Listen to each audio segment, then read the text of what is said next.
استغفر الله العظيم استغفر الله العظيم استغفر الله العظيم الذي لا إله إلا هو الحي القيوم وأتوب إليه.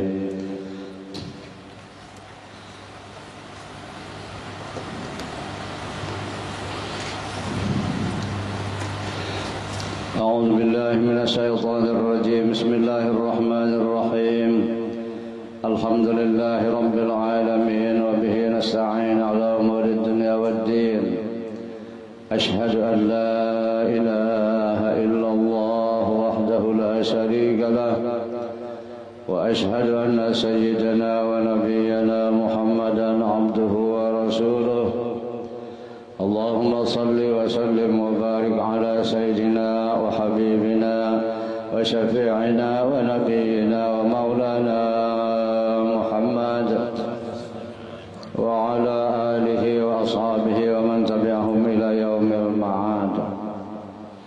سبحانك لا علم لنا إلا ما علمتنا إنك أنت العليم الحكيم. وتب علينا إنك أنت التواب الرحيم. ولا حول ولا قوة إلا بالله العلي العظيم العزيز العليم. عدد كل حرف كتب ويكتب أبد الآبدين ودهر الداهرين. أما بعد. Para jamaah, para penuntut ilmu yang dirahmati Allah Subhanahu wa taala, kembali kita panjatkan puji dan syukur kehadirat Allah yang senantiasa melimpahkan nikmatnya kepada kita zahir dan batin, selalu memberikan petunjuk dan pertolongannya. Lebih daripada itu, kita sangat bersyukur kepada Allah diberikannya nikmat iman dan Islam. Alhamdulillah sampai saat dan detik ini kita masih diberikan kesempatan panjang umur, sehat walafiat, sehingga kita dapat melaksanakan tugas kita untuk menuntut ilmu. Karena sesungguhnya ilmu Allah Subhanahu wa taala tak pernah habis. Sampai mati pun kita nuntut ilmu, tak habis-habis ilmu Allah Subhanahu wa taala. Oleh sebab itu Rasulullah sallallahu alaihi wasallam menjelaskan atau menyatakan bahwasanya menuntut ilmu itu minal mahdi ilal lahdi, dari buayan sampai mati. Baru habis, baru tamat kita nuntut ilmu. Kitanya yang tamat. Ilmu Allah Ta'ala tidak tamat-tamatnya, kita yang tamat. Apabila kita mati dalam menuntut ilmu, maka diberikan balasan oleh Allah Subhanahu wa taala, faqad mata syahidan, sesungguhnya orang itu mati syahid. Apa itu mati syahid? Dalam kubur tidak ada pertanyaan. Di akhirat tidak paham dia. Timbangan amal menyeberang jembatan. Karena apabila dia mati, langsung dah kuburnya itu, kata Abah Guru, jadi kebun surga. Jadi ada sekelompok manusia yang tak paham dia. Akhirat dia tak paham, padang masa dia tak paham. Ditimbang amal dia tak tahu. Menyeberang jembatan dia tak ngerti, karena langsung dah. Itu yang disebut penduduk surga. Masuk surga lama dulu baru masuk. Jalan sana, jalan sini, kan? Baru masuk. Itu penduduk surga. Ashabul jannati humul faizun. Ada kan jalan yang nyaman untuk masuk surga tanpa dihisab? Cuman banyak manusia tak mau.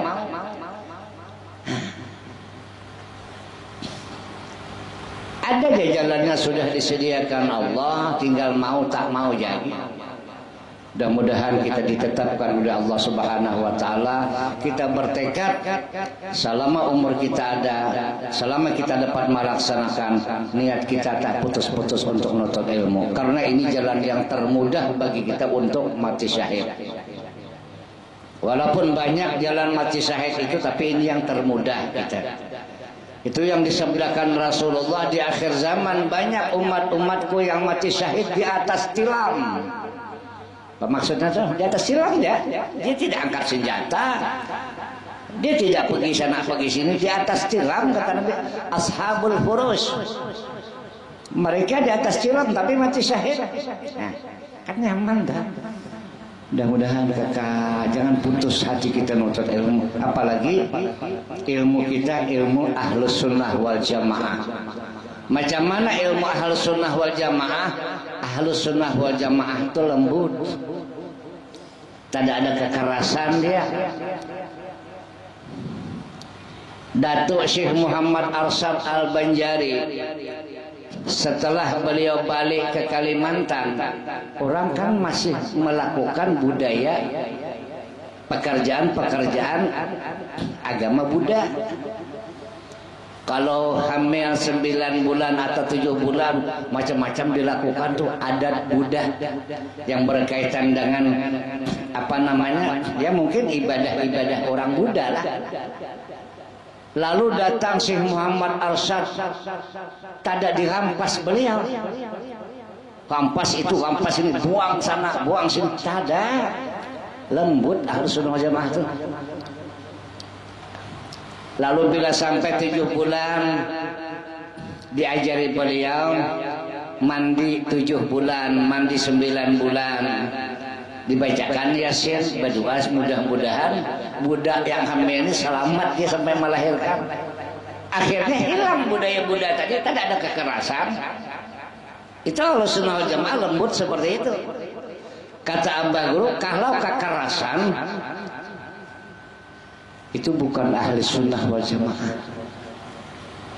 Kita mau paham. Jadi kita jalan mati syahid pun kita cari yang termudah bagi kita. Mudah-mudahan kita selamat dunia, selamat akhirat. Nah, ini kewajiban kita nuntut ilmu dulu. Ilmu mengenal Allah Subhanahu wa taala dan seluas-luasnya pengenalan kita. Jangan masih ada tertahan, masih ada yang tidak genah, belum selesai pengenalan kita. Jadi sifat-sifatnya dulu kita kenali. Karena masalah zat Allah Subhanahu wa taala, iya yang dihebohkan budak-budak di YouTube tuh. Yang dibicarakan itu zat Allah yang tidak bisa terjangkau oleh akal manusia. Ada yang satu madahkan zat Allah di atas aras sana. Ada yang satu tak boleh di aras, syirik hukumnya. Yang dibahas itu zat, sudah pada Nabi dah. Tafakkaru fil khalqi wa la tatafakkaru fil khaliq. Pikirkanlah ciptaan Allah, jangan mikirkan zat Allahnya. Nabi dah nyuruh dah, masih dirangkai lagi. Maka hati-hati gitu. Ada juga saya pandang, mah hati-hati. Jadi kalau mandangnya sudah, biarpun YouTube Abah pun mandang juga. Tengok gitu aja, takut salah. Tapi di sini kita betulkan ya. Ada juga yang madahkan bapak ibu Nabi, ibu bapak Nabi masuk neraka, kau kali yang duluan masuk neraka. Kualat. Hadis ada hadisnya, awak tak paham betul, awak bukan orang Arab. Ya orang Arab sana pun yang madahkan Arab-Arab yang pahamnya itu paham Yahudi. Yahudi Makkah itu tidak sikit Yahudi, di Makkah itu tidak sikit Yahudi, jiwanya hendak. Maka Nabi sampai pindah ke Madinah itu sebabnya Nabi dimusuhi. Sampai hari ini keturunannya banyak di situ. Maka Nabi sampai pindah tuh, hijrah tuh, karena beliau dimusuhi.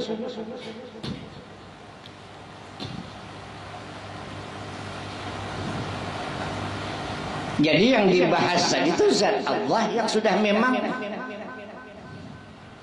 dilarang oleh Allah kita memikirkan. Yang kita bicarakan itu sifatnya, jangan nanti kita membicarakan zatnya, sifatnya pun masih terpengak-pengok, kita tak bisa, tidak paham, tak ngerti. Itu salah kaprah, salah ilmu.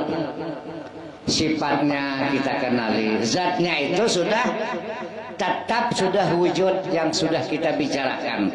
Wujudnya tidak di mana-mana tapi ada di mana-mana. Macam mana maksudnya tuh? Ada di mana-mana artinya kemana saja kita tetap yang menguasai kita Tuhan. Menggerakkan kita, mendiamkan kita, menghidupkan kita, mematikan kita, ya tetap Allah. Itu artinya di mana-mana. Tidak di mana-mana apa artinya? Tak bisa ditunjuk. Jadi Allah ada di mana-mana tapi tidak di mana-mana, tak bisa ditunjuk. Karena tak dapat tempat, karena bukan sesuatu. Apabila bisa ditunjuk artinya sesuatu. Apabila disebut artinya bertempat. Yang kita sebut itu namanya aja Allah. Itu namanya aja. Zatnya, ya zat tidak berpisah dengan nama. Selesai dah. Bila sudah kita paham zat dengan nama tidak berpisah, nama kita berpisah dengan kita. Itu misal. Allah Ta'ala kan bukan benda. Artinya kalau nama tidak berpisah dengan zat, kita sebut nama itu kepada ya Allah. Itu kita sudah ma'rifat. Kita kenal bahwa nama Tuhan kita Allah, bahwa nama Allah itu tidak berpisah dengan zatnya. Selesai. Itu dulu ma'rifat kita tambah.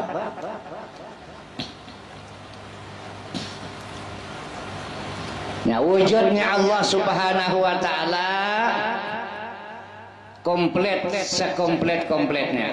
Wujud Allah bukan sekadar wujud kita pahami, kita belajar. Artinya wujudnya Allah itu komplit. Komplit apanya? Ya maha kaya, maha pemurah, maha pengampun, tetap maha bijaksana,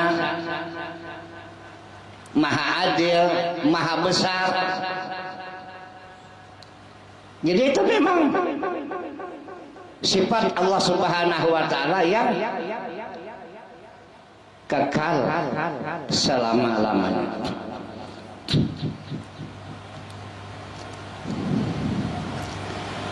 Nah, lalu sambungan pelajaran kita sifat yang kedua yaitu qidam, artinya adanya Allah Subhanahu wa taala tidak ada permulaan.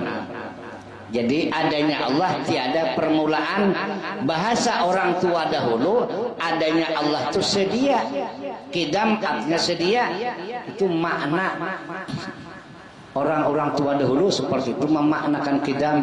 Qidam itu artinya sedia. Sedia itu maksudnya tiada permulaan. Mustahil ada permulaan. Nah, kalau orang dahulu tuh mustahil hudus katanya. Mustahil baharu.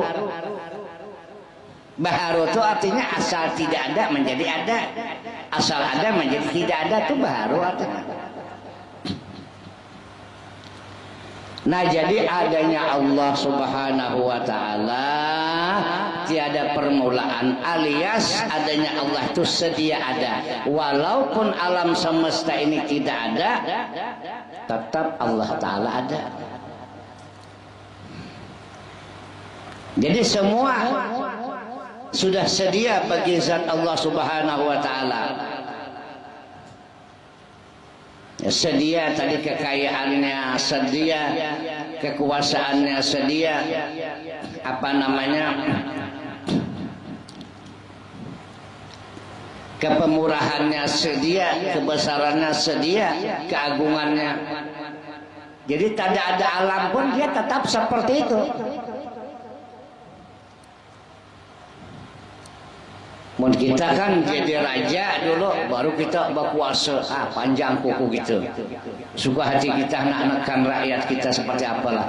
Jadi raja loh. Ini Allah Ta'ala memang raja seraja-rajanya. Tak ada jadi-jadi. Memang raja seaslinya. Jadi sifat-sifatnya pun seperti itu juga. Walaupun tidak ada alam semesta, dia tetap maha kaya, maha agung, maha bijaksana, maha gagah, maha kuat, maha besar. Walaupun tidak ada alam semesta tidak ada manusia, ya tetap dia maha besar. Jadi hari ini tidak kita besarkan pun dia tetap dia maha besar. Tidak ada yang nyembah pun sealaman, seduniaan tidak ada yang nyembah, tetap dia maha besar. Itu kayak gini. Kita harus seperti itu, paham yang ada pada otak kita, paham yang ada pada pemikiran kita. Dimasukkannya seluruh manusia, seluruh jin, semua tidak ada yang masuk neraka umpama tidak berkurang kekayaan Allah, tetap dia maha kaya. Diampuninya semua dosa makhluk yang baik manusia maupun jin, diampuni semuanya dosanya, masukkannya dalam surga, tidak rugi Allah Ta'ala. Jadi Allah Ta'ala dia tidak berhajat kepada alam semesta, termasuklah alam itu ibadah kita. Dia tidak berhajat. Tadi kita sembah pun tak apa. Yang berhajat kepada ibadah itu diri kita, karena itu nanti yang akan menjadi harta kita di akhirat. Mungkin kita tidak muat harta, tidak adalah harta kita. Mungkin tidak kita nyimpan untuk akhirat. Jadi ibadah itu adalah kita yang berhajat, bukan Allah. Karena Allah tadi itu tidak berhajat dengan alam semesta. Ya, oleh sebab itu, kalau sudah kita tahu Allah Maha Pemurah, lalu kita disuruh mendekatkan diri seperti Allah. Mendekatkan diri kepada Allah itu artinya mendekatkan diri seperti Allah. Lalu kita pemurah juga. Berarti Tuhan pemurah, kita pemurah kan disuruh. Masing-masing itu ada kepemurahannya sekian persen. Paling tinggi yang pemurah itu adalah Rasulullah. Allah Ta'ala Maha Pengampun, disuruh juga kita mendekatkan diri seperti Allah. Paham tak? Mendekatkan diri seperti Allah, pengampunan dia tuh. Kalau kita orang Tuhan pengampunan berarti macam kayak sifat Allah kan? Itu yang disebut mendekatkan diri kepada Allah. Orang itu bersifat seperti sifat Allah, bukan mendekatkan diri kepada Allah tuh loncat sana, loncat sini, loncat dekat bersanding dengan Allah. Ini orang bodoh. Mendekatkan diri, nanti kita tuh dekat diri macam kayak Allah, tapi bukan. Enggak. Itu yang paling dekat kepada Allah, yang paling dekat kepada Allah, baik kedipan matanya, baik pendengarannya, baik pergerakan tangannya, seluruh tubuhnya, itu Rasulullah yang paling sempurna. Rasulullah yang paling sempurna. Karena beliau tidak bergerak, tidak berkata, tidak mendengar apapun, melainkan semua itu dengan Allah Subhanahu wa Ta'ala.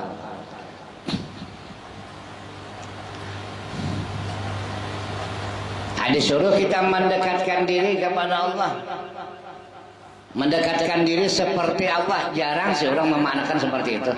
Sebenarnya seperti itu maksud mendekatkan diri kepada Allah. Ya kata Abah Guru, beribadah siang malam, malam beribadah, macam-macam sembahyang itu sembahyang ini, siang nanti puasa sehari-hari. Tapi kedekut kata Guru, orangnya kaya, orangnya berlebihan. Salah, amalan awak bukan itu kata Bagur. Amalan awak itu bagi-bagikan harta. Nah rezeki dibagi-bagikan awak seperti Tuhan bagikan rezeki. Nah jadi itu kita mau ada bimbingan, mau tak ada, malah salah yang kita buat.